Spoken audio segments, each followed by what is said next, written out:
All right.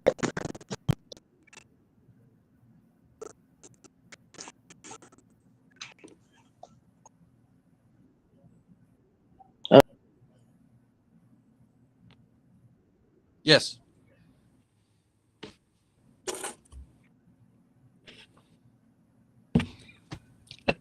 Uh-oh. All right. Well, I'll go ahead and start it off since he's having technical difficulties. Welcome, ladies and Welcome gentlemen. everyone This to is a Four Wide. very special edition of Four Wide Media.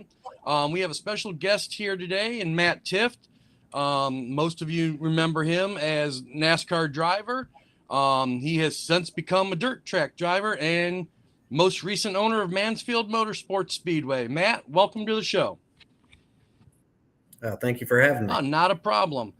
Thank you for taking the time out to talk with us. We truly do appreciate it.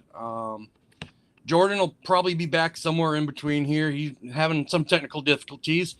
We've been trying to iron it out. He's been good all day, and now here we are. Yeah, no worries. But so if you don't mind, tell us a little bit about yourself. Give us a little bit of your background, and just introduce yourself to everybody. Sure. Yeah. So my name is Matt Tifft. I'm from Northeast Ohio. I currently live up here in Cleveland, but I ran in the NASCAR series there for a while. So between trucks, Xfinity for a few years, and then Cup for 1 year. I stopped racing in 2019 because I had a medical event. And then in 2020, late 2020, we purchased a NASCAR team, and we ran a chartered NASCAR team as Live Fast Motorsports for 3 years. Sold that at the end of 2023. And 2024, went back to racing myself up here, moved back from North Carolina to Ohio, been running some dirt late model, historic NASCAR stuff, short track asphalt late model, outlaw asphalt late model, little bit of everything here over the last year. And so the most recent thing here, but without going into too much detail, because I'm sure we're going to throughout this interview, we just purchased the Mansfield Speedway a couple weeks ago. So that was announced this past week. And yeah, it's been wide open ever since. That's awesome, man. I mean, the biggest question, as you said, you just purchased Mansfield. How did that go about? How did that come about that you chose to purchase the Speedway? Yeah, well, to be honest with you, in our move back to Ohio, we at the time we were buying property in North Carolina to go build our house and we're going to have some acreage down there. So we were under contract for 90 some, maybe close to 100 acres down there. And so, I grew up here in rural Ohio. So I grew up, doing outdoorsy kind of things and had lived the HOA life for a while and wanted to kind of get back into the country some. And so then we went through the IVF process and eventually found out, that we had gotten pregnant and that my wife would be having our first baby. So when that happens, both our families are from up here in Ohio. So we moved back to Cleveland. So we did that. But then as we moved back up here, the search, if you will, was kind of on to look at property just for that same kind of thing up here, even if it would have been, 5 acres, 10 acres, right, whatever. And so we kept on going through the process of it. And, it was, I just wanted to build a pole barn or something like that to, keep some side-by-sides or ATVs in there and maybe do some fun content things or something with that to, help out from the sponsor side of it, do more social media type things and also just have fun. But every time we tried to do it, the counties kept coming back with zoning issues and sound ordinance issues and blah, blah, blah, blah, blah. So right. It just kind of took a year and we're like, all right, well, we really want to do something. And at that point, we kept on getting the weeds to, maybe we could actually go host a couple events or do this and do that. So I got really frustrated with it. And so one day I hopped on LoopNet and I started looking at, trying to see if there's any abandoned racetracks or it didn't matter to me at that time because it was just going to be purely for, I'm not really running a racetrack, but just for the content piece and maybe put on some events. So, kind of looked around and I was driving down to, I think it was mid-Ohio or something like that and drove past the Mansfield Speedway. And that was kind of stuck in the back of my mind. I was like, I wonder if that, is still there. So my cousin is a realtor, and we were running so much research about this place and the history there. Because even though I grew up an hour from there, I'd just never been there. I'd been to Mid Ohio, but never been to Mansfield, even during the NASCAR Truck Series days and things like that. So she got us in touch with the Mill Irons who owned the property, and this track was not for sale. It had even been listed, back in 2020, that this was no longer a racing facility. There would no longer be a racetrack. It was stripped for parts. The walls were knocked down by a bulldozer for somebody who's coming in with the factory. And, so turns 3 and 4 was basically knocked out. The lighting there was sold off to another track. The safer barriers were taken out. I mean, everything imaginable, including the grandstands, were donated to a local high school there in Shelby, Ohio. So, it was stripped for parts, but we walked the property the first time with them. I was like, oh my gosh, this is a place with so much potential, and just fell in love with it, and really started to go back and see, like, could we go create a business plan around this for not only a racetrack and not only hosting races and content pieces there, but also, could we go into concerts? Could we do, Christmas light festivals and use the property because we have 178 acres? Could we do some farming and storage and blah, blah, blah? And just kind of got to the point where it's like, okay, we've got to make this happen. Okay. Right. That's pretty awesome. So you said you've never been to Mansfield at all in your career or in your life? No, because the times that they ran there, when they stopped racing in, was it 08 or 09 with the Truck Series? Right. It shut down for a few years. So I just really never went as a kid to it. And then after that, when it reopened, I moved back down to North Carolina. And then when it reopened again as a dirt track, I was racing in NASCAR. So just never lined up to even to go there as a fan. I mean, at this point now I've watched pretty much, as many races as I could from back then, from dirt to asphalt and whatever. But just weirdly enough, had never been there until the first day that we walked the grounds with the ownership group there. Nice. How many man hours are you expecting it to take to get it back into shape? I know. Oh boy, it's a mess.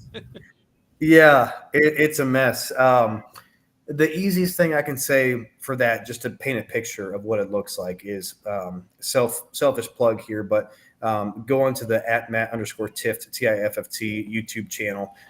We did a behind the scenes walkthrough tour of it that was launched earlier this week. Part 2 comes out here on Friday night. So that is a very, very detailed walkthrough of this place, and you'll see, it's, like I said, 178 acres here and 7 buildings, the racetrack, the grandstands. Every bit of it needs redone. And it is going to be, I can't even tell you the man hours yet, because to be honest with you, we have the construction crew coming out on Monday to start kind of going through their discovery process of, what we're really looking at between, what electrical lines have been knocked out, what is working. We made a power account with the provider there a couple days ago, and we still got to get the switches on the road turned back on to get actual access going. So we really have no idea, but what I can tell you is that we are going to be wide freaking open until we get this thing going back. But it's going to be a lot of time. I'm very curious to see what that figure actually ends up being. Nice. So how did you get into racing? Being from Ohio, how did you get involved in racing in the first place? Yeah. So my dad, he grew up in Mount Pleasant, Michigan.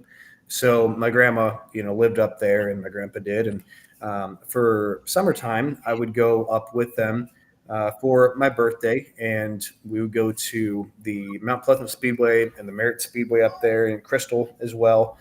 And we'd go to the local dirt tracks there. And my dad, he raced street stocks for a little bit, then had a buddy who he did that with. And then he owned that car in a dirt late model from 2001 on for a long time. And David Hilker drove that car. So I just kind of grew up as a fan, going to the track. And then 2003, I went to my first NASCAR race at Homestead Miami Speedway. And when I was 10 years old, we did a Jeff Gordon driving experience deal at the Nashville Speedway. And so my dad got to drive. I got to go ride shotgun, in the passenger seat there with the professional driver. And was just a really cool experience. And it kind of gave me the bug to, I'd always played NASCAR racing 2003 at home, Right. but it just gave me the bug to go try to do something. And so I had just been researching and researching and researching, and found that at the Barberton Speedway, now the Norton Speedway here in Ohio, that there's a trial day for go-karts and the road course go-karts.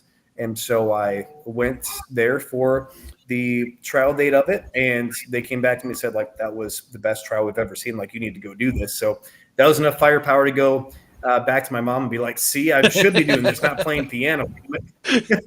And that summer got my first go-kart, and a lot of road course go-kart racing stuff. Then went to asphalt late models for a while. Did a tiny bit of dirt late models, and then eventually moved down to North Carolina.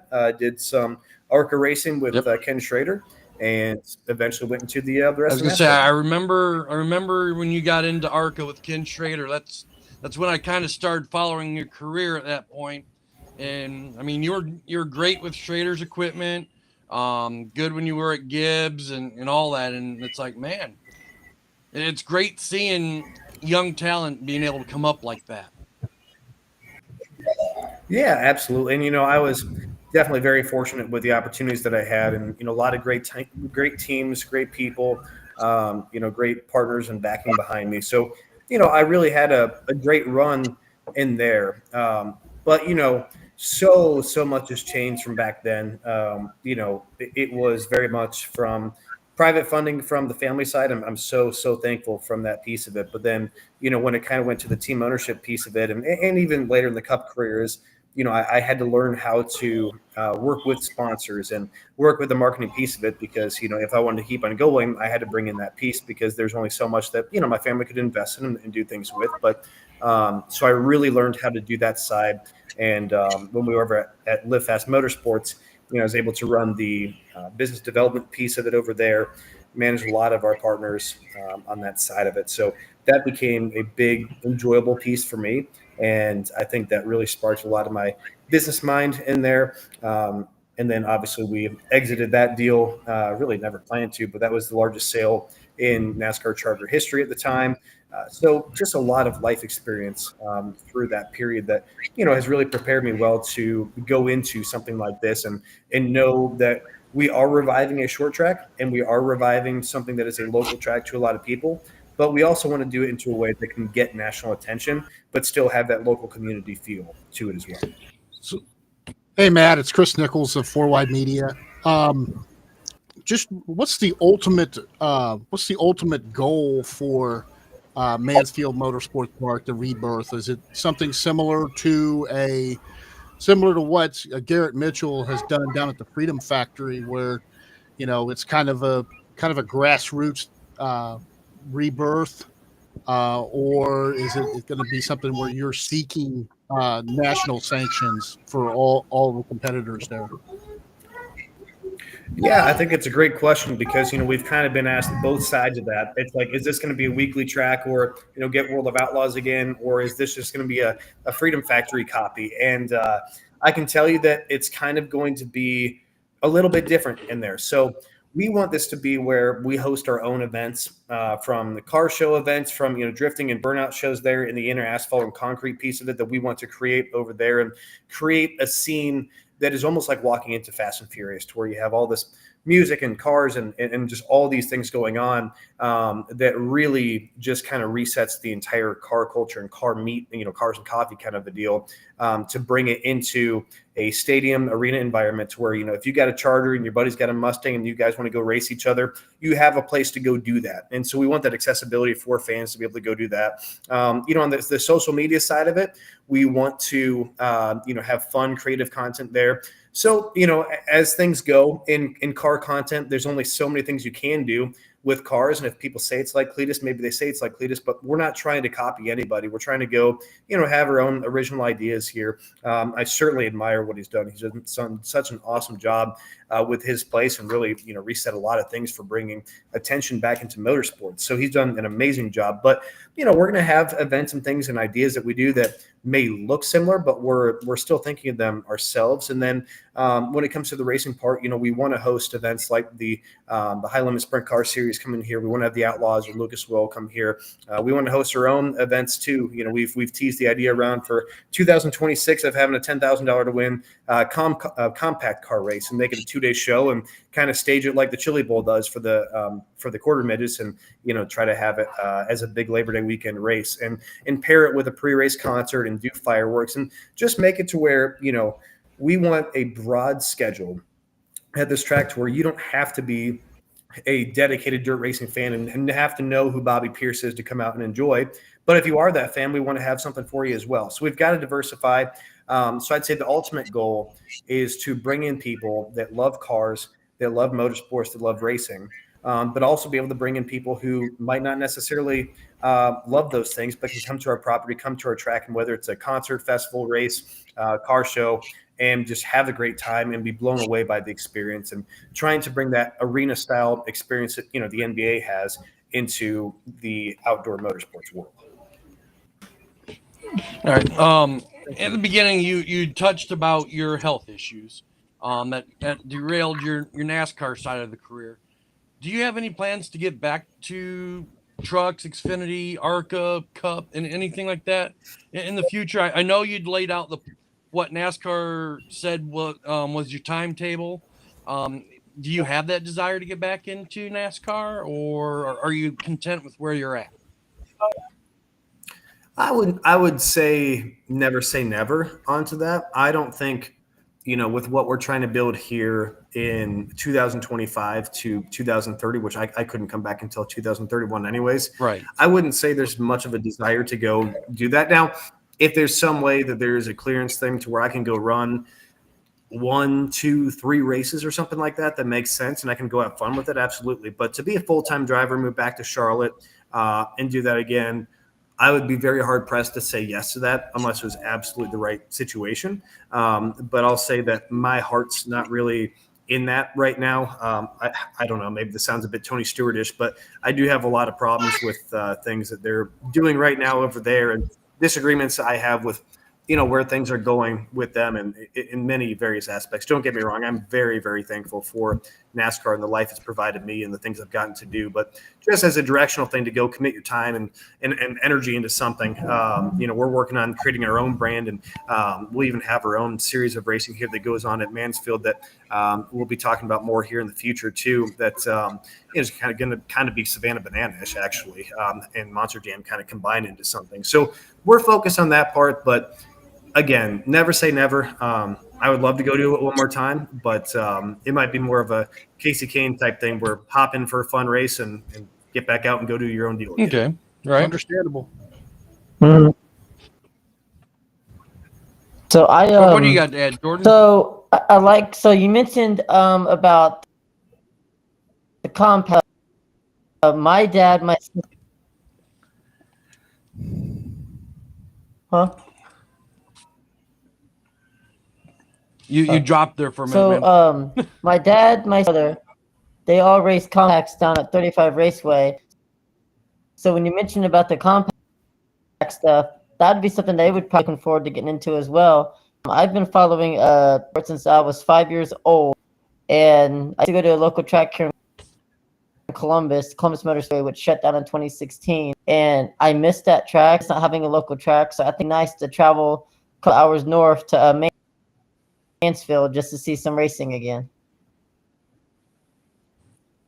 Absolutely. Yeah, I got to run at Columbus, I think it was 2013 in a K&N race there. It was a lot of fun. Cool little triangle-ish place. I was sad to see that one go. That was a really, really fun track. But, yeah, I mean, I think when you look back at the history of this track, it's really attracted a lot of national events. And then, it's had its small weekly events too. But I think the issues that it's had is not having enough diversification to be profitable, for one, because it still is a business. But then, to the flip side of that, trying to attract only big events, back a few years ago when it turned into a dirt track, I think kind of ostracized the local community there as well. So we want to bring those events in here. We got to be very strategic about how we do it. The other thing we have going on here is we are surrounded by very, very great racetracks between, Attica, Eldora, Hilltop, Raceway 7 in Ohio. You can go, within an hour or two to go outside of the state here to say some more in Indiana and Kentucky, West Virginia, whatever. So, this is a big hotbed for dirt track racing, and we don't need to be another track that's going to go compete for Saturday nights to go take away cars from somebody else. Nothing about what we're doing is going to go make people go build more late models and sprint cars. We're going to be an addition to a schedule in strategic places that make sense for where all those people that go on those tracks can come out to us and join us for a race and not go compete with those schedules. So, scheduling, it's inevitable. Something's going to happen on that, but we don't want it to be we're running 20 to 40 nights a year where we're up against, Attica, Eldora, whatever it might be, because that just, I don't think it's good for anybody. All right. Right. So talk to us about your current racing ventures right now. Obviously we know you're running dirt racing. We were talking about it before the show started that you've got a few asphalt races coming up.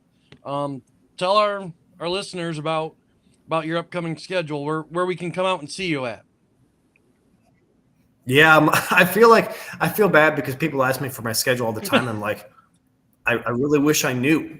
It changes so much, and to be honest with you, this year's been terrible for rain. I mean, we've rained out more this year than I can ever remember raining out. So that's been, and just being cold as we've cold it out. I don't even know what you want to call it. Freezed out. Freezed out. Yeah. Yeah, freezed out. Yeah, it's May. We shot that first video at the track a week ago, and it was 40 degrees, and I'm in my winter coat, freezing out there. And yesterday or whatever, we go out there, it's 90 degrees. I'm like, golly, no wonder I have a freaking sinus pains going on right now. But I know what you mean. Saturday I raced and finished in 42-degree weather, and then the next day we're sitting at 80 degrees. It's like, what's going on here? Come on. Yeah, bizarre. So at least I can give you, the next couple of weeks at least of a general idea here, but we typically race in Western Pennsylvania on the dirt late model side. Our team is based out of Punxsutawney, Pennsylvania, so we try to kind of meet halfway for a lot of those races. But this weekend we'll be at Tri-City Raceway Park tomorrow on Friday night, and then Saturday night we either go to Marion Center, Pennsylvania, maybe Hummingbird. We won there the last time they raced. Not really sure. We'll probably decide tomorrow night, to be honest with you. But, that's kind of the fun of it, too, is if we see a $3,500 to win show, we can go hop over and do that. If we want to go have a more chill night and grab a hot dog and kind of hang out and go with a lesser field, we can do that, too. So that's kind of been the fun part is, I'm not trying to chase a 95 race or World of Outlaws schedule or something like that. So we can pick and choose. We were at the World of Outlaws race a few weeks ago at Raceway 7. But then, here in a few weeks, we're probably going back over to Owasso. We try to go there for the big asphalt outlaw late model race a few weeks ago. Had some engine and electrical troubles in practice, didn't get to race. So there may be a few more of those, TBD on that exactly. But just a lot of racing up here in the Midwest and Great Lakes region. Nice. Chris, you got anything else to add here? We also post on our Facebook 2 days before we're there, so we typically let people know where we're going. Well, I mean, for one thing, it sounds like I'm going to have to build a compact now, a dirt compact, go make a trip out to Mansfield. We've already been traveling out to Indiana, so what's a couple more hours? We'll have to check it out regardless. But anyway.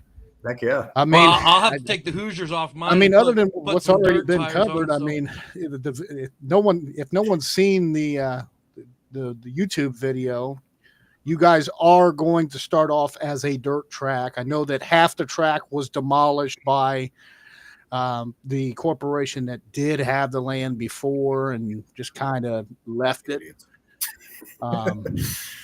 Yeah, but that is correct. You guys are going to be dirt to begin with, and then possibly make the move to asphalt. Is that I'm not mistaken there, am I? No, you're completely correct. Yeah, we wanted to pitch this out here to kind of judge interest as well towards where the communities wanted us to go. And by and large, it is 90% of people screaming at us, keep this thing dirt. So it will be dirt for the foreseeable future, unless there's something drastically different to where, whether it's Formula Drift or NASCAR or something that would have to be a long-term contract to lock us into putting this thing to pavement. I mean, it'll be, a couple $1,000,000 to put it to pavement. So, resurfacing clay, we can do that. That's feasible. But going to the facilities and the infrastructure itself right now will cost us north of $2 million to do just this next 12 months. So when we look at, trying to strategically invest, I'd rather go pave an 1/8 mile drag strip and have some test and tune nights before I go put pavement on the racetrack with the response so far from the community. And, again, looking back at the Ohio area, I think this is a much stronger fan friendly place to dirt tracks. I think the asphalt tracks that have been around here have struggled quite a bit unless you have those marquee events. Yeah. But, at the end of the day, I don't want to go just have one event make or break our season. And that kind of happened with the first ownership group of this racetrack. That's great. That's I think they kind of did the same thing when they redid the I-70 Speedway here in Missouri. They hosted truck races and the World 300 for years and ASA, and they brought it back as a quarter mile or a little larger dirt track, and then they had a drag strip on the back side of that. And I guess there was some disagreements between the two ownership groups of the drag strip and the dirt track. Obviously, that's not going to happen with your situation, but I think that's a great idea to go ahead and just throw an 1/8 mile drag strip back there. You've got the land. It seems like you guys have a lot of flexibility, which is great. And that's on your side. And I mean, the stuff that did get destroyed or dismantled, I mean, it's good bones to build off of. Yeah. I mean, the massive tower that you guys have, that's going to be like one of the most beautiful press boxes and towers in all of dirt racing. I really think that there's a lot of potential there. If it's a Me Too of the Freedom Factory, who cares? It's going to work. It's going to be the Freedom Factory about that. Yeah, I mean, it's going to be a bit of everything. I think the identity of our racetrack and probably looking, 5-10 years down the road, we want to have this to where it is an absolute motorsports complex. So, and this is not saying we go out there and spend $10 million. I'm not saying that, but like as things come up, from the content side, you mentioned, that kind of style. We're going to do our own version of that, but we're going to have a lot of fun with that. We'll see stupid races out there. Who knows? We might have a Prius, 500 or something like that. You never know what we might do with it. Get a hold of me if you have that. I'll drive one of those Priuses if you do that. I was about to say, I'm right here in America's heartland. I will go find a Prius somewhere. Yes, no, I was watching that stupid Weber Valley video where the guy's going around in the laps of field 3 times. I was just trying to map this thing for Street View. I love that so much. But yeah, I think just our creativity on that, it unlocks so many doors of what we can do. The racing, it'll ebb and flow depending on sanctioning schedules and things we can do, but we want to have flexibility in our own racing dates too, just where we say, all right, well, if we rain out this sprint car race, we can at least put it again on this date. Whereas, if you're tied down with some sanctioning bodies, you only really get one date on that. So we don't want to make or break it on that. But going past that point, we'd love to look at the drag strip back there. I would love to put in a 5th mile dirt oval, for kind of like Millbridge style, where you have micro sprints and go-karts and legend cars and stuff like that can run around it. The other piece of this too is we have an asphalt and concrete track in the middle of this thing. So we can bring, a UARA or ASA race here, USAC, whatever, and put it in the middle of our track. Like that's not out of the question at all. So we can do that. We can do figure 8 races in there. Like I said, we can do concerts, but then on the backside of this property, if we want to do short course, UTV course or motocross or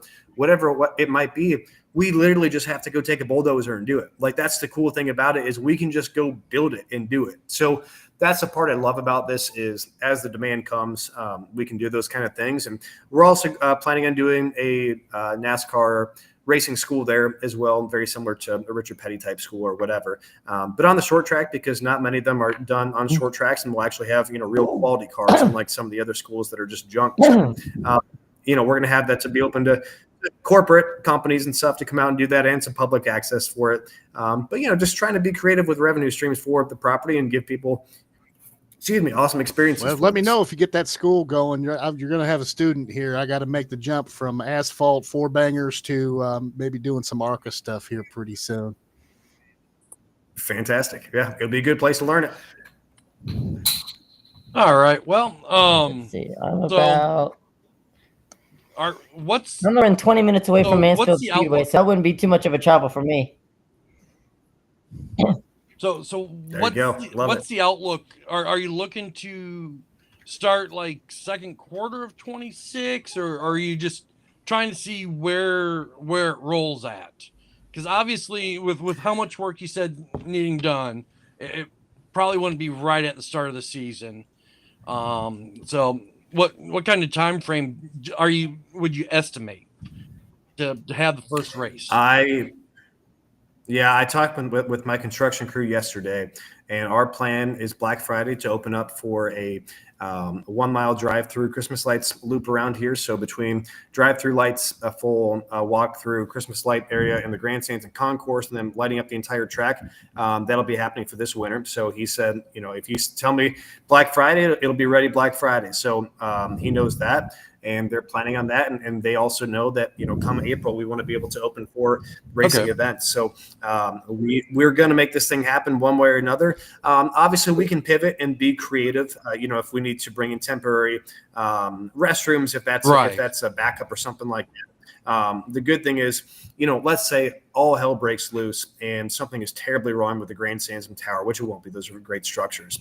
We have the entire backstretch area, which is still nicer than most dirt tracks, where there used to be level out areas for temporary grandstands and stuff. So even if we needed to pivot and the track is ready, we got clay on it and everything, we can still put on a race and do it in a makeshift way. Ideally, we don't want to do that, but we can definitely do it if we have to.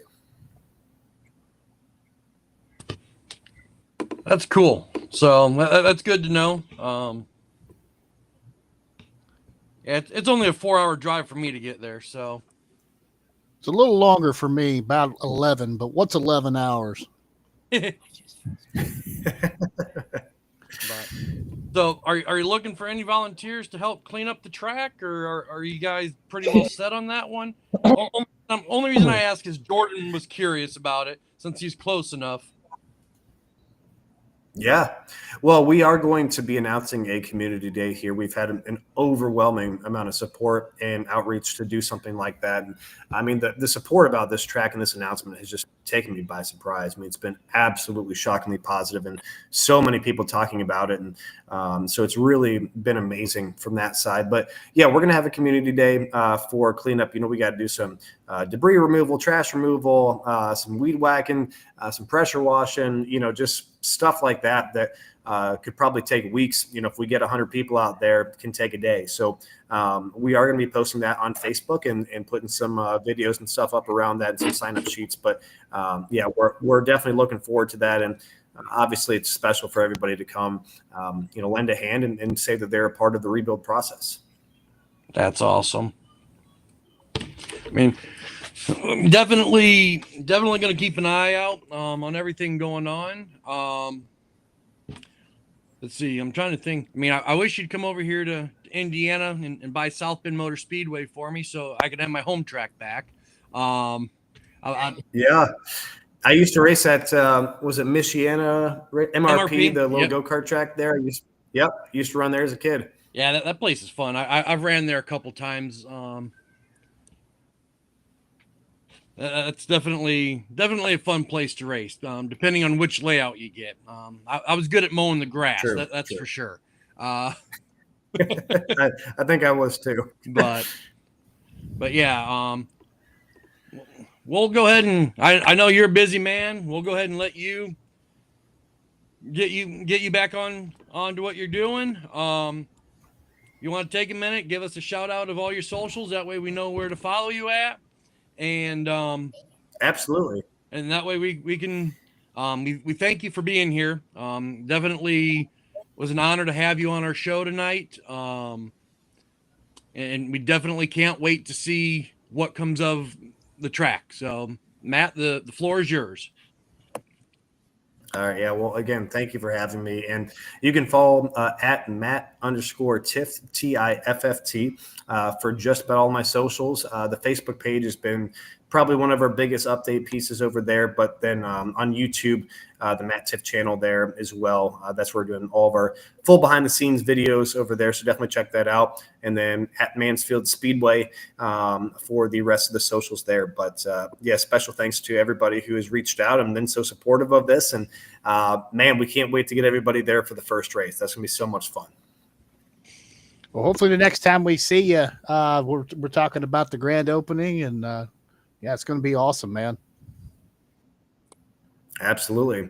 All right. Well, thank you guys so much, and hope you all have a great You too. night. Thank you very much, Coming on. Matt, and great talking with you again. All right. You as well. We'll see you guys. Take care.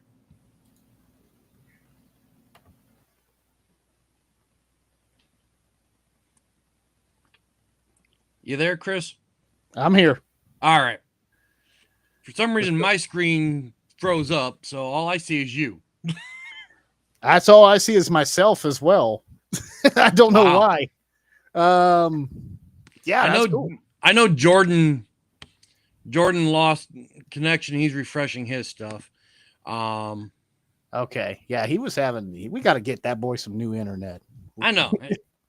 That's for sure. But no, was that about to was say, I got awesome to be able to talk to Matt. I know we're going to be. I'm waiting for him to get back in here because we're doing our.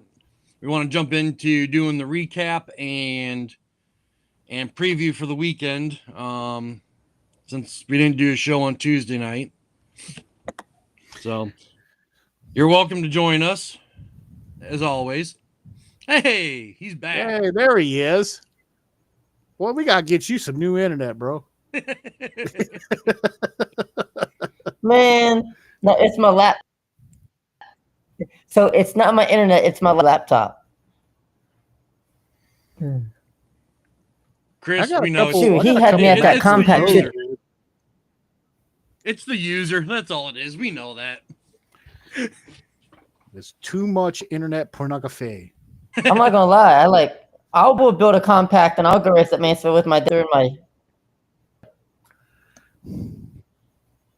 Hey, I'll convert mine to dirt and go sit at the tail of the field like I'm usually doing anyway. So I mean, I'll be good. That's all right. I'll go pick up a couple sets of DOT tires and go out there and eat. It is what it is. I mean, Depends really, on what section they run. That's might not really have all to I do need to very do. much. It's really all I need to do is pick up some DOTs and run it. But Yeah. All right, Jordan, you still there, or did we lose you again? I'm here. You see my head moving? Don't do that. You might All right. freeze up again. So where do we want to start? Well, If let's I see. What do we freeze, have I this past freeze. weekend? That is the life. We had Well, some no, F1. Do we want to start? So do we want to start with the ongoing news in regards to Well, I mean, we had can always IMSA, we start- had IndyCar. God fucking damn it! We can always start with couple big things that came out today in the news. First one being about the 2026 Ram being leaked at an auto show for NASCAR. I mean, that was huge news. Shared that photo today. Plan on sharing it to the page. I forgot to do that. 23, the what about the debacle that is 2311 with their Yeah. injunction against NASCAR getting overturned? That's going to be a big deal. So that officially turns 2311 and FRM into non-chartered teams. I just don't know. It's going to be interesting what happens. Wow. I could really, honestly, I That's a big kind one. of see the beginnings of what happened back in back in 1979 between USAC and the guys that went on to form CART. Right. The first split. It's just again, I understand that NASCAR, they own a good chunk of the tracks. I don't know how that's not considered antitrust, especially since they're the ones selling the quote unquote ball, the race car, and they're the ones that own the playing field, aka the racetrack. I don't see how that could be construed as not antitrust. But again, I guess it's because there's other series, which all it takes is for somebody that with a lot of money to just say, you know what, all these other people have thrown money at trying to compete against the NFL. It could happen here with NASCAR here very easily. I mean, it could. I mean, it's a slippery slope with what's going on here. They're saying that NASCAR is a monopoly, doing this, doing that. So my problem is if that's the case, why are they wanting their charter to stay in a place? Why not just pack up and go to another racing series? There is nothing stopping them. I mean, exactly. I think that's with the guys. I'm not going to put words in Matt's mouth, but there's a lot of other guys that have just said, you know what, screw it, I'm going home. Tony Stewart's done that. Kevin Harvick's doing that. And he and Matt touched it too, and didn't get into details, which I completely understand him not wanting to get into details on that. He doesn't want. Well, he didn't want to napalm that bridge, which I understand that. But that a lot of guys have just said, you know what, I don't want to do this anymore. Guys don't race until their 40s and 50s anymore like they did 20 years ago, 30 years ago. That's right. They don't have to. And even if they do, it's, they've went to that Kenny Wallace or Kenny Schrader schedule where they just go and they run whatever dirt race they want to go run and they do whatever they want to do.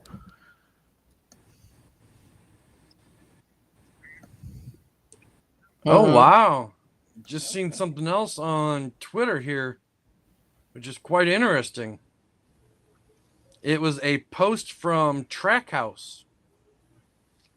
Red Bull had a thing at the Red Bull barn or Red Bull garage today where they were doing some filming.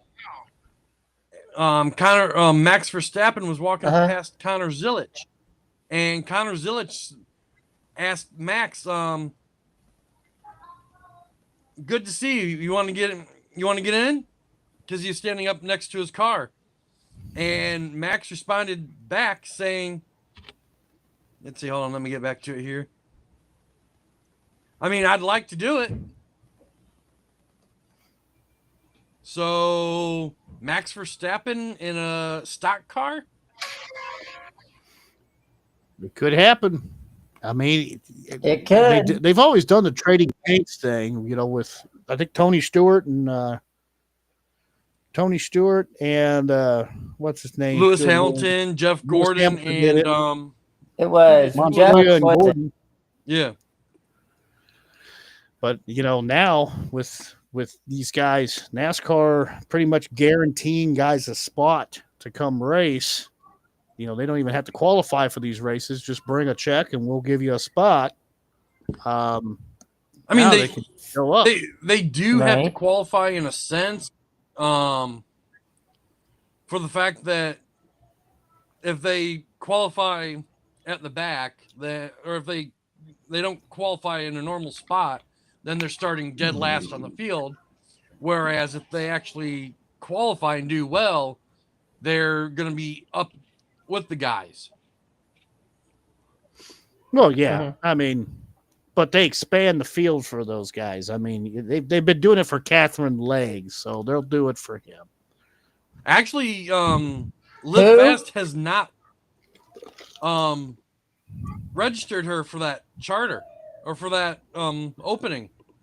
So if there's more than 40 drivers in the Cup side, she goes home. And because she does not want it, she wants to be able to earn it on her own. Well, that's interesting. I've always the way I looked at the rule was it was a promoter's provisional is essentially what it was, and Yeah, it's kind of like a. It's kind of like a.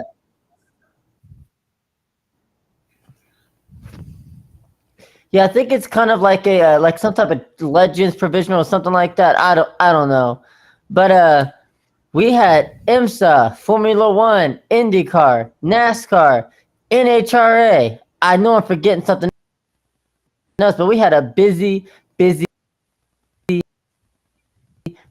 race weekend. that we did. Who wants to start? I don't care who. Go ahead and you start, Jordan. You've had it easy all night. We've been working hard, so Yeah, because of these, I'm still having issues. But no, let's do this. Let's do open wheel. We had Formula One in Barcelona, Spain. Lando Norris got the no. I'm sorry, Oscar Piastri. Who the hell freaking won Formula One? God dang it! I'm slick. Don't mind me. I'm slacking. Okay, I'm slacking. Hey, we know it wasn't my guy Max Verstappen, so it's an Ohio thing. Wasn't Lando. Keep your side comments to yourself.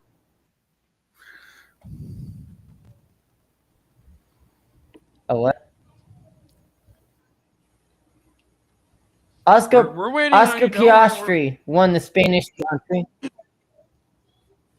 And then we're going with that. Did you know he uses chocolate deodorant?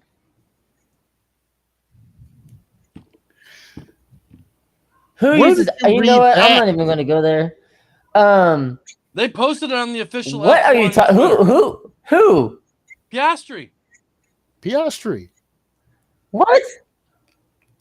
They posted it on the official Formula One during a post-race interview or something. You got Lando and Leclerc laughing at him.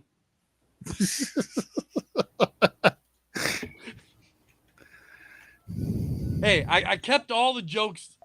Yeah, there you go. It's on their Instagram. Yeah, I mean. All right, well. I'll have to watch the full interview later on that. That's one. A little different. I didn't even know that was a thing till today. I was almost 39 years of age when I found out that they chocolate deodorant. Never mind. I won't even go there. That's for Four Wide Media After Dark. You know what? That's a conversation. That's a topic for a whole nother. That's a topic for a whole nother day. That's for a whole nother day. All right, on the Indy, Dennis Higer wins again for Indy NXT. They hit the oval at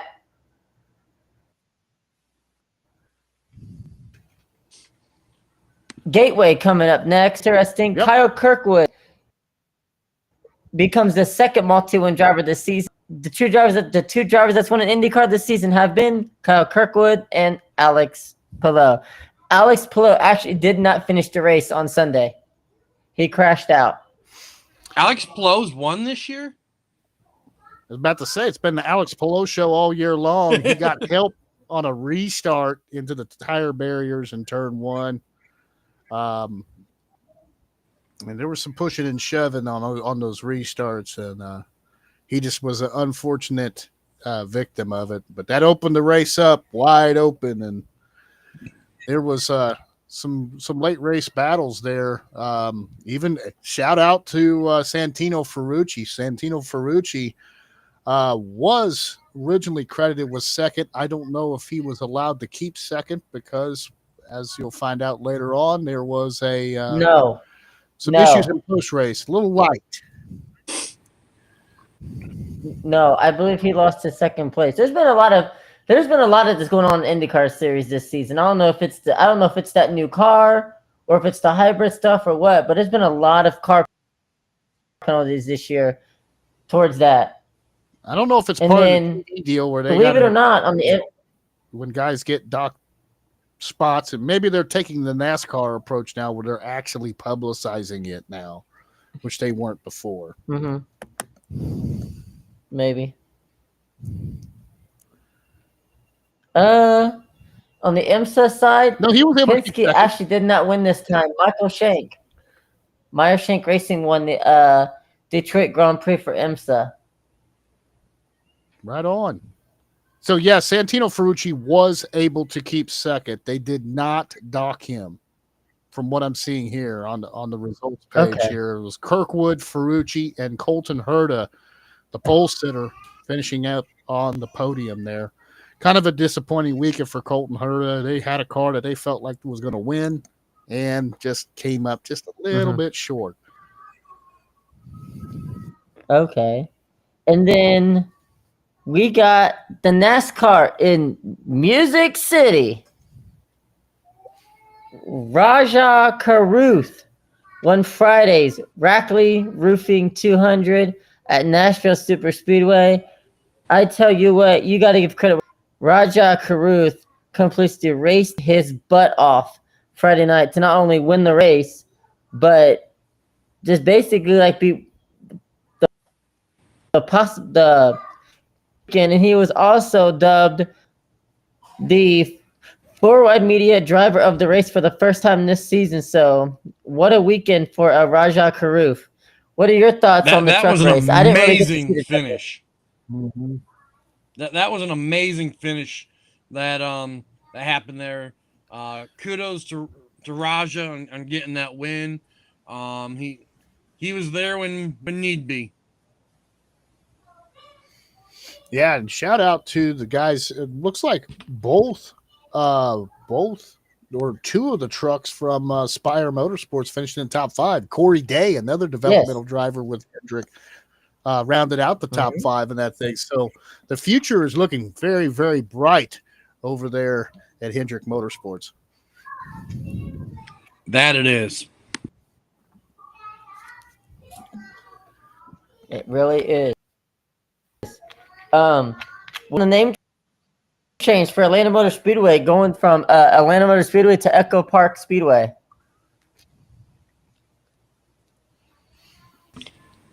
Stupid. Yeah, it's still Atlanta. Yeah, it's always going to be Atlanta, no matter what you say or do. His mama called it Atlanta. I'm gonna call it Atlanta. Right. Just like if we're gonna call Charlotte Lowe's Motor Speedway, we're gonna call it Charlotte. Yeah, for a long time there. That's okay. I still call it Auto Club Speedway. Oh yeah, That's okay. I still called Auto Club Speedway California Speedway. yeah. I missed that track. Hey, it will always be Arrowhead. It'll never be Geehaw Field at Arrowhead.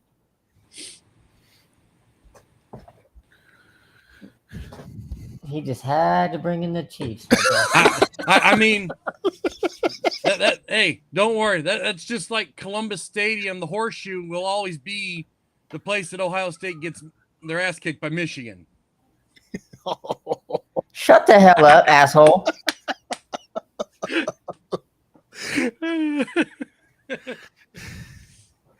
No, Everett, did you see where Ohio State's actually doing some renovations? Is putting new seats in? Like no, the suite I type didn't. stuff? I don't follow you guys all that much. So I mean, only time I follow Ohio State is when we're planting the flag in the center of the field.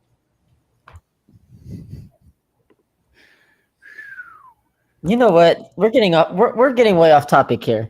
Let's go to the Hey, we ain't Xfinity planting Series. flags and nothing. I root for KU. KU football ain't planting flags and nothing, except for maybe a small college team somewhere. No, I mean, we Maybe welcome DeVry. flag football into it also, Chris. So don't worry. Anyway, back on topic. You know, I was talking to one of my buddies the other day about tracks that's no longer around. And I told him, I said, the one track that I missed the most, that I completely missed the most, is Chicagoland Speedway. I miss Chicagoland Speedway. That was one of my favorite tracks. Chicagoland I wish they wasn't would bring it bad. back. I mean, it wasn't bad. It just at the time with the car we had and mile and a half, they didn't fit. Yeah, you had that Kyle Larson slide job. Ooh, awesome. You got to hear Dale Jr. say slide job, like we really cared. But no, I mean, just that Gen 6 car was not made for that style of racing. And I think that's kind of was demise to Chicagoland. I think that's the demise to Kentucky. And it's sad. I mean, are they great facilities? Yes, but I mean it's what it is. They moved in a different direction. Do I think having 50 road courses on the schedule is the answer? No, because this car sucks on road courses. Granted, this when they ran at Coda this year, that was some damn good racing, especially with them making it a short course now. Could have just left it at this car sucks. We would have had it perfect. I'm not going to say that because this car is great on mile and a halves. I mean, it really is like anything.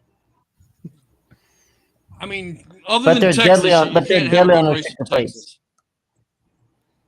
I mean, Texas is Texas. Yeah, they should have never touched it. They should have just left it how it was with Charlotte, like Charlotte and how Atlanta used to be, and we'd all live happily ever after. The end. Yep. But no, anyways, mile and a half to make short tracks out of them. Problem solved. But anyway, I'm looking forward to seeing the revival of Mansfield Speedway. I'm really looking forward to that. And that was a great insight. It was nice to have Matt on here. We have to bring him back once things progress and things get going and stuff. But he had me at that compact challenge. I'm like, my dad, my sister, and my brother race compacts at 35 Raceway here in Ohio. And I'm like, hell, let's build a fourth one, put me in it, and all four of us go up to Mansfield and race. Screw it. That sounds good to me. Hey, I like that Prius 500 he was talking about. I mean, oh yeah, I'm ready. But I'll race anything. Crown Vics, Bang Bangers, those little Mark carts. I don't care. But anyways, getting back on topic here, Jordan. Taking us off topic. The Xfinity Series was also in Music City. It's my show. I can do whatever the hell I want. Yeah, no comment. We're trying to be professional, Jordan. We're trying to be professional. I know that. I know that. But no, go ahead and continue. I apologize for getting off topic. Sorry. You should apologize, damn it. There's no apologies for him. No, I know. 4 letters, 1 word. Anyways, they were in Music City, also for the Xfinity Series, where Justin Allgaier took home the guitar. Gator! Little Gator took the win. Pretty damn good race there too. CW had another banger. That's for sure. I'm telling you, I love the CW's coverage. Oh, CW's coverage is great. The only thing I wish was different with the CW coverage was that they were not remote in Charlotte, that they were actually at the track for the entire show. Announcers and all. That's pretty much par for the course. It doesn't matter who's doing it now. ESPN does that too. So that's kind of the new normal in the sports ball broadcasting world is, they got somebody off site watching it on a feed and calling basically ever since COVID. Yeah. even before it, because they were trying to cut expenses before then. Remember, a bunch of people got fired from ESPN back in like 2017, 2016. One of those was Shit. Dr. Jerry Punch, Dr. Jerry one Punch, of the yep. of our childhood. So yeah, it's kind of weird to hear him call college football after they lost the NASCAR deal, but still. Well, they need to. Well, if they're going to fire him, but they need to fire Stephen A. Smith. That's just all I got to say.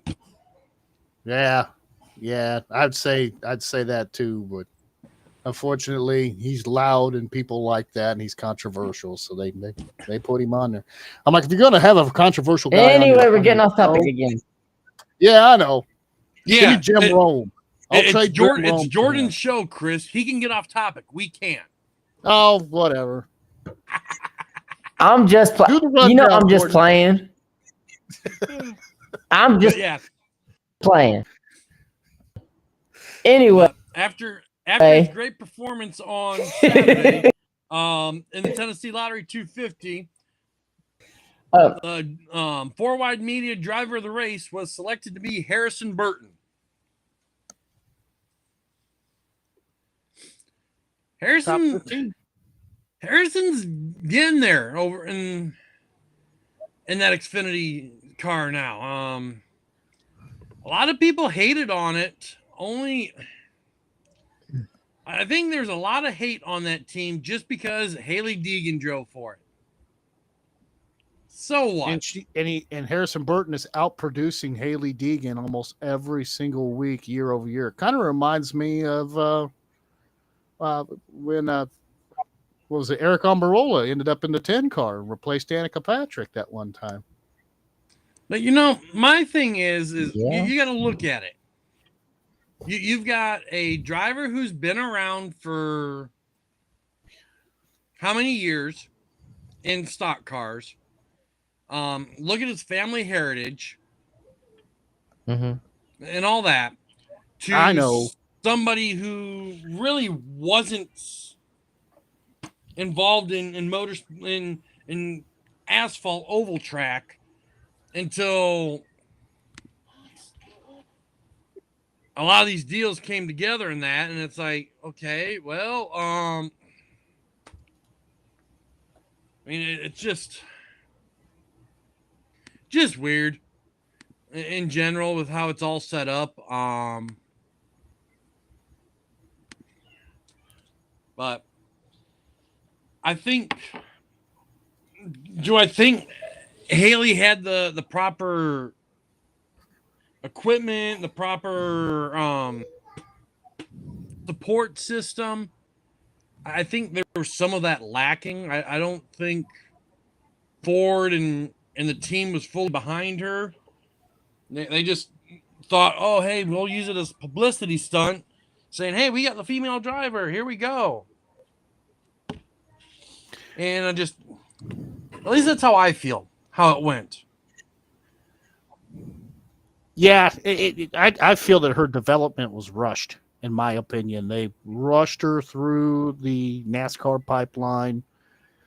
She got really 1, maybe 2 full years in an ARCA car, and then before you knew it, she was in a truck, and before it seemed like half a blink of an eye, she was in an Xfinity car. So there's some of it you can't blame her for. A lot of people just saying that the dollar signs of Monster. Hey, Monster's paying to put her in the car. Let's go ahead and put her in the car. It's like, no, you cannot rush guys and gals' development because all that's going to do is hurt them. And we're witnessing it right now. I mean, now it's really, really on the struggle bus in Indy NXT. So I don't know, maybe taking a step back to go forward. Maybe a year or 2 in the ARCA cars. It seems like it really worked for Tony Breidinger. Is she a You're a fucking idiot, Everett. I can't stand your ass. Hey, I think she's had like a decade in the ARCA car. She's had several years in the ARCA car, and honestly, I don't think she has really developed much. It's one of those moments where you got to look at, you got to look at it and ask the question: do you have it or do you don't? Well, I mean, from what I heard from some sources, I'm not going to name sources. Oh, excuse me. I'm not going to name sources or anything like that, No, I don't blame you.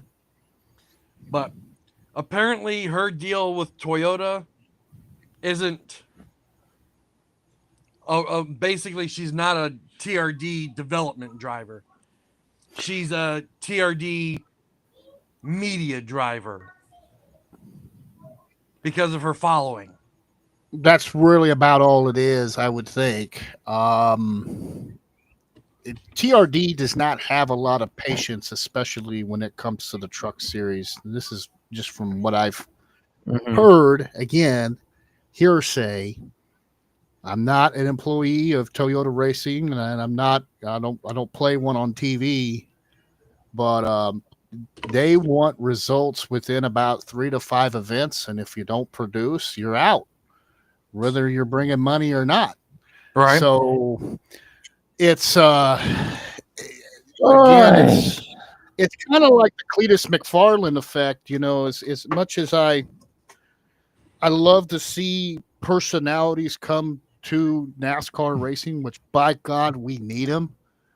You see these guys and you're like, well, where'd you come from? Well, my dad, or hey, Yeah, my well, dad gave me this. My dad gave me that, Yeah. or my grandpa put me here. Or yeah, it's like, and they have the personality of wallpaper paste. It's you need those guys, and I think that's kind of part of Tony's allure is she looks good on social media, she looks good on the Instagram, so people want to throw money at her, be it a chicken strip company or an energy drink sponsor or whoever. Sometimes in racing, Or Sports Illustrated. I've learned that in racing, especially if you've got money, you will always have a spot. exactly. And then they just signed a new sponsorship deal over there at Tricon for her this weekend.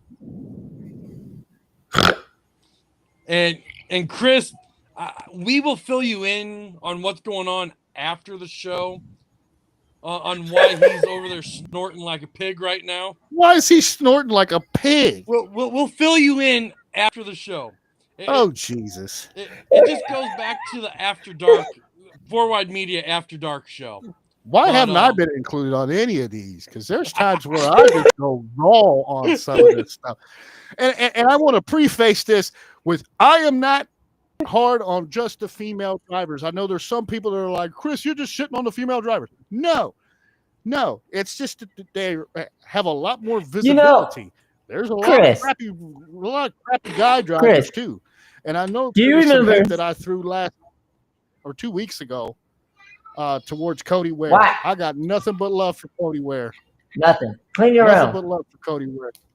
He's my fellow goth girl lover. If you go look at his Twitter years ago, he put I love goth girls. So he's my all-time favorite modern day NASCAR driver.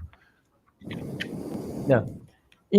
Everett, I'm going to tell you this. When I worked with Chris back in July of 23 at Mid-Ohio, every there but Tony Bredinger, you cannot.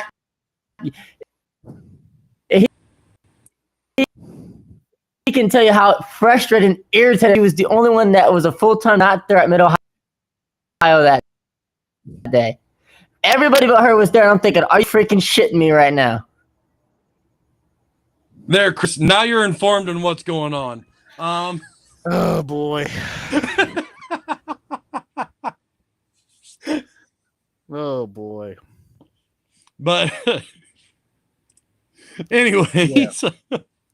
Hey, all right. I've met Tony twice, I think. but we won't discuss my thoughts on her in general. Tony, I won't go into it, but I did almost get run over by her at out in Springfield, Illinois, one time, and I may have said some things over the radio that I wasn't too proud of, but I almost got Tony Stewart. So I mean, Well, allegedly. yeah. Well, my problem with her is we were I went to Toledo this past year for the ARCA race, and of course she was doing autographs and all that, and they announced over the track intercom saying that autograph session was going to be coming to an end. Well, me and my son had been waiting in her line for 25 minutes, somewhere in there. We'd already hit most everybody else. And she was the last one, but her line was the longest, from everyone drooling and all the females seeing her as a role model, wanting her autograph. And by the time we got up there, a couple people before us, she'd started running out of autograph cards. And so you had this group of 6 people ahead of us, and her PR manager and her saying, "Oh, I can only give you 2." And they're like, "Well, we're all individual. We don't live in the same house." Well, you'd be able to go and make copies. That way you each can have one. It's like, what? And then my kid gets up there to get her autograph. Oh, autograph session's over, so I don't have any cards to give you. So yeah, that was my anger, I guess, towards her. Just I didn't feel like overly professional. I mean, you're with Venerini Motorsports. You have more somewhere around. In my opinion, you don't want them out. You just want to be done with it. I don't know. All right. We are 15 minutes to the end of show. Let's talk some cup racing first. Okay. It was boring. There we go. No. Hey, a 1.5 mile race was boring. There's a shock. It was a 1.33 mile track, not 1.5 mile. Get it straight. Close now. enough. It's D-shaped. Again, and going back to what I said about when they added Nashville to the schedule, promising us, bringing us back to the fairgrounds, and then giving us the super speedway is like guarantee me wild 50 Shades sex and then giving me a sad hand job instead. It's terrible. It's nowhere near the same thing. Ladies and gentlemen, this is 4 Wide Media After Dark Preview Show. Sorry, guys. I just had to say it. Stay tuned to our channel for you to get the adult-rated version of our show. It's scary. None of us. Sorry, guys. But I had to say it. It's just there's children watching. No, I'm just kidding. Jordan, go ahead and do the Cup Series for us, man. So come on. I'm gonna send you my team. Penske comes out on top. Ryan Blaney gets it done. All right. Great to see him get that win. Oh man, my phone froze. The Spire had another good run. Carson Hocevar ran runner-up. Hocevar's been great. He did, and Carson Hocevar was our 4 Wide Media driver of the race.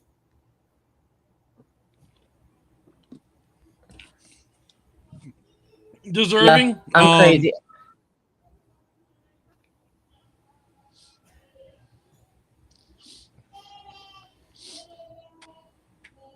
But yeah, I know. I threw you off. You okay? Anyways, We got Denny. Denny Hamlin finished third. Joey Logano, another good day for Penske, fourth. William Byron, the best Hendrick driver, in fifth. Bubba Wallace, sixth. Eric Jones, seventh. Kyle Larson, eighth. Tyler Reddick, ninth. And Christopher Bell, 20th. Or 10th. I'm sorry, in the 20 car. He was 20th in the 10 car. Oh, no. Ladies and gentlemen, I promise there has been no alcohol consumed during the taping of this show that I know of. But if you do want to get it, make sure you get the 818 tequila by Kylie Jenner. Nah, give me my Or is Southern it Comfort Kindle? 100 proof. Anymore. I like a good Miller Lite.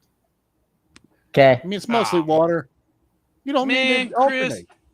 How about a Chris? I used to like you until you said that. Hey, I don't drink Bud Light, and I don't drink Budweiser. About the only AB product I drink is Michelob Ultra. I got to watch my boyish figure. Pounds I can fit in a car. I thought you were gonna say. I thought you were gonna say the only AB product you drank was milk. There for a minute, I was gonna say, huh? But speaking of Carson Hocevar, he just won up here at Berlin Raceway last night for the Money in the Bank 150.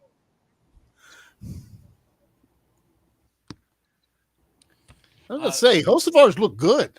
If I'm one of the who's the odd man out at Hendrick right now? I mean, Hocevar. I mean, you should be feeling the heat because Hocevar is balling out in that 77 car. And again, remember, they kind of have a technical partnership with Hendrick Motorsports. So they've already got their developmental guys underneath their banner. So, dude, I want to say the odd man out right now would be Bowman. I honestly think it would be Chase.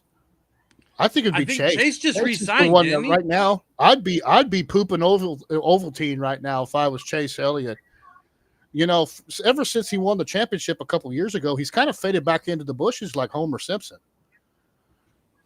Yeah, he just signed, or he signed in February 22, an extension through 27.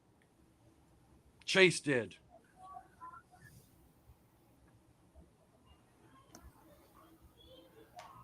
And Bowman's the end of next year. Yeah, I just don't know. I mean, the thing about Brewer has taken over the 48. I mean, he knows how to put people together, and if you don't produce, he's going to find somebody who does. And I mean, you look at Chase. I'd have to go and look at his numbers this year. Look at his line, as baseball folks would say.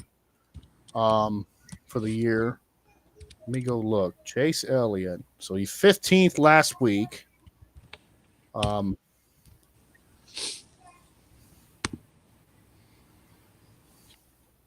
So this year, no wins, 3 top 5s, 7 top 10s. So 10 quality finishes. He's only led 76 laps. That's a career low going into almost the halfway point of the season. He is 5th in points. His average finish is up from last year, 0.2. So, I mean, it's not awful, but it's not outstanding. So maybe you might be right. You know, maybe Bowman's the odd man out over there. You never know. I mean, it just kind of depends on who. I mean, I don't know if Bowman would be one to get rid of because, I mean, if you go and look at it, he's been involved in every chase, I want to say. Since he's been at Hendrick. Whether he's pointed his way in or. I was about to say, I mean, he's going to need a lot of help. I mean, the same thing with Chase. I mean, Chase is 5th in points, but he should be in even without a win. I don't know where let's see where Bowman's at so far this year. Bowman's line. Well, we need to let Jordan get the NHRA results in real quick. That way we can wrap up the show so he doesn't yell at, that way he's not yelling at me anymore. We got to get Tony in here, man. He is winning some races in the drag racing. So let's we need to get that. Tony's leading the points, but we're not talking. He's doing good this year. No, he's I don't know, yelling my at phone's me. being slow. Jordan's been yelling at me in Anyway, so. let's take a look here. I got the results pulled up here. This is the. Let's see.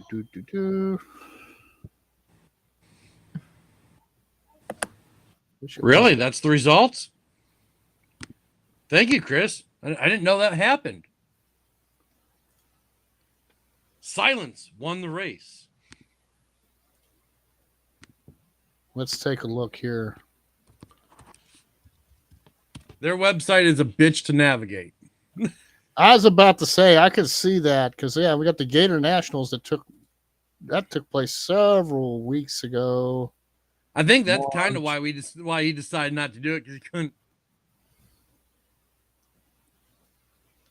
Let's see, the Route 66 is back on the schedule. All right, so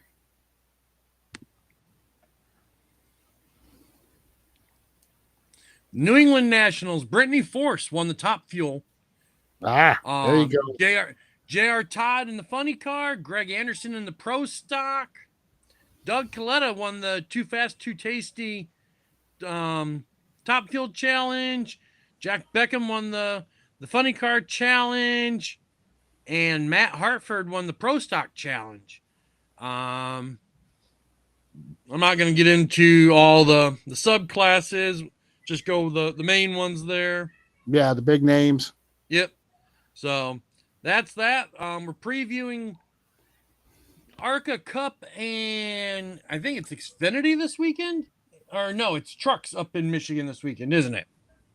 I was about to say, got the ARCA series going to be out rolling again, and I guess this ARCA trucks is Xfinity going to be in action? Xfinity's off until next weekend in Mexico, or 2 weeks in Mexico. Whenever. I still can't believe they're sending them to Mexico, man. But okay.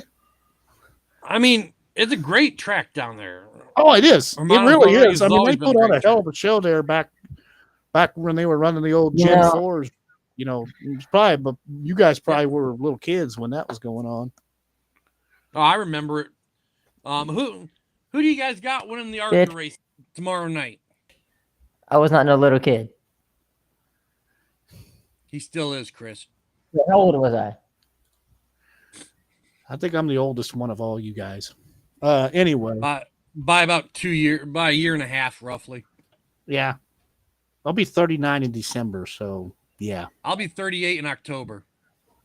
Okay. About a year or two. All right. Well, I was thinking I was a lot older than you I'll be 33 next month. He'll be 13 next month. Who's running the 18 car this week? 18 car Gio Joe Ruggiero. Gibbs. Oh. Okay, so Ruggiero. Is Butterbean on the list? I know every time I pick Butterbean, it doesn't go well. So I'm going to pick Gio this week. I'm going with Butterbean. You got to love ARCA. We got guys named Butterbean. Believe it or not. And Club. And Raz. We got Coney. I am what I'm surprised about. The one thing that I'm very surprised about this year is that the Venturini cars are not dominating. Well, you also got to remember that's a team that is in transition. Nitro bought that team about a month and a half ago. So there's some internal changing happening. Actually, the changing does not take effect until after the season finale. So it is still Billy Venturini led.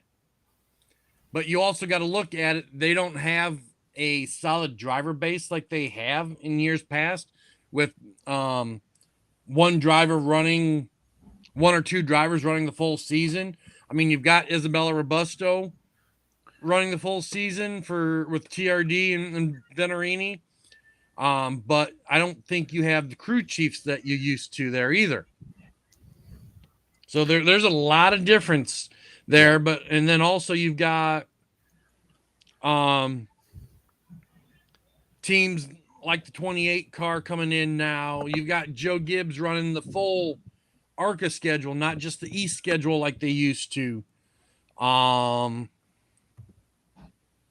mean, you're getting these bigger teams. You're getting these teams now that are more focused on stuff and running good.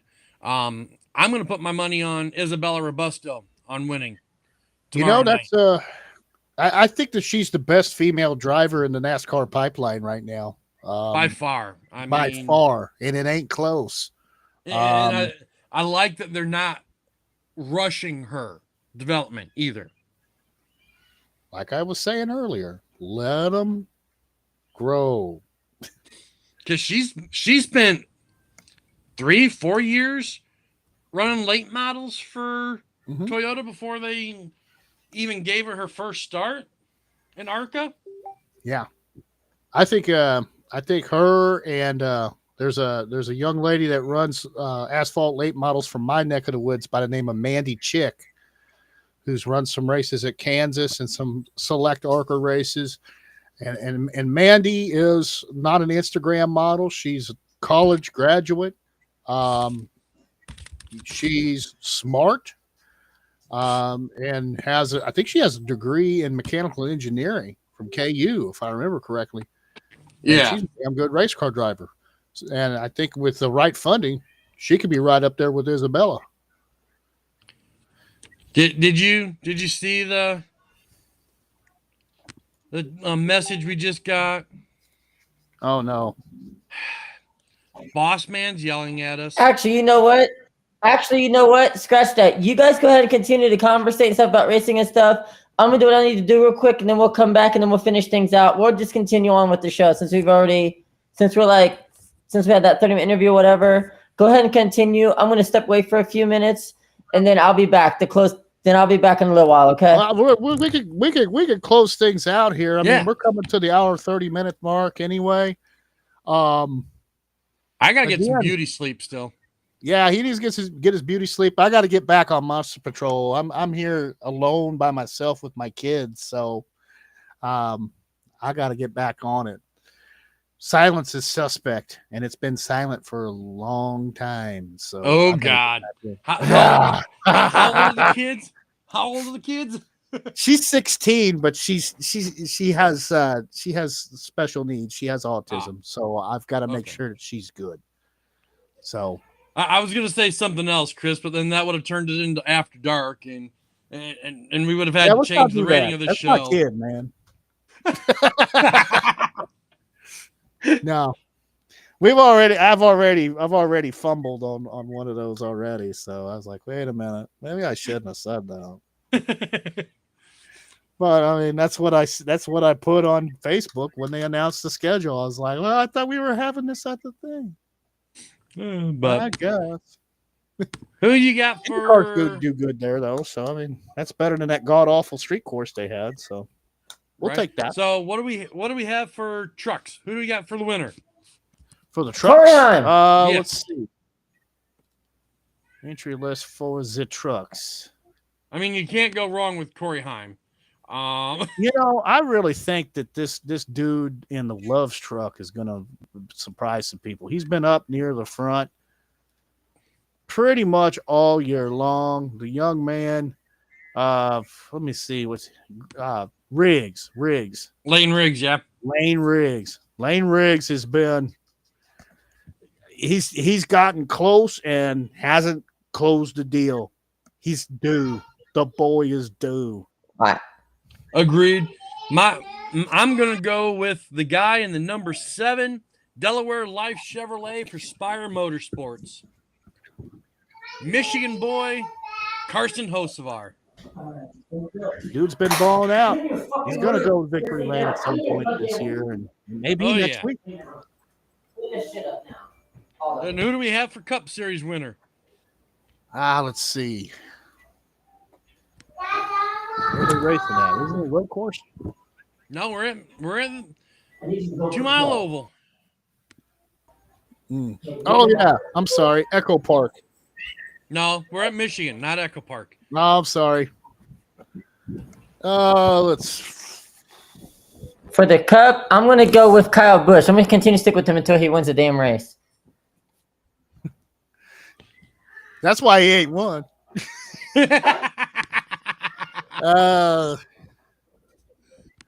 Because him and his Tony Breidinger energy over there. Right. I mean, you know what? I'm gonna say Kyle Larson gets back up on that horse, man. He's good. I think he's due. He's had a rough couple weeks. He's finally locked in after doing the IndyCar thing. It's time to make a championship push, and winners always want the ball when the game's on the line. I'm gonna put that worm out there. I'm gonna say it's that Ziegler Auto Group Chevrolet. I'm gonna go for a sweep for Hocevar this weekend. Wow, that's balls. we'll take it, man. Who'd you say? I think my boy can get it. I think my boy can get it done at home. Hocevar is going to win the truck race and the Cup race. He's going to get his first Cup win before Kyle Busch gets another Cup Series victory. Yeah, when pigs fly. All right, dog, I'll feed you. Oink, oink, oink, oink. I started flying. Go clean your room. Go clean your room. All right. This was a fun Dad, show. It kind of too. went dark for a minute. This was fun. Yeah, it got kind of weird, but you know what? It was good to have Matt Tifft on, man. You know, I know a little bit of his. I kind of drifted away from the Cup Series when he was running in it. That's when I got big in IndyCar racing because I just got so disgusted with everything. But just a super duper nice guy coming on the show. I hope he comes back.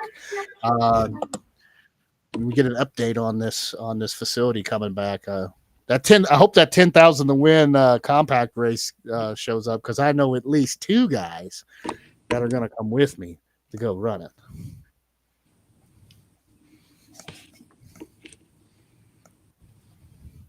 Yeah, I mean, it was great having Matt on. Again, not sure if he's listening to anything afterwards, but do appreciate him stopping in, talking with us about Mansfield, talking about his racing, other racing ventures and things like that. It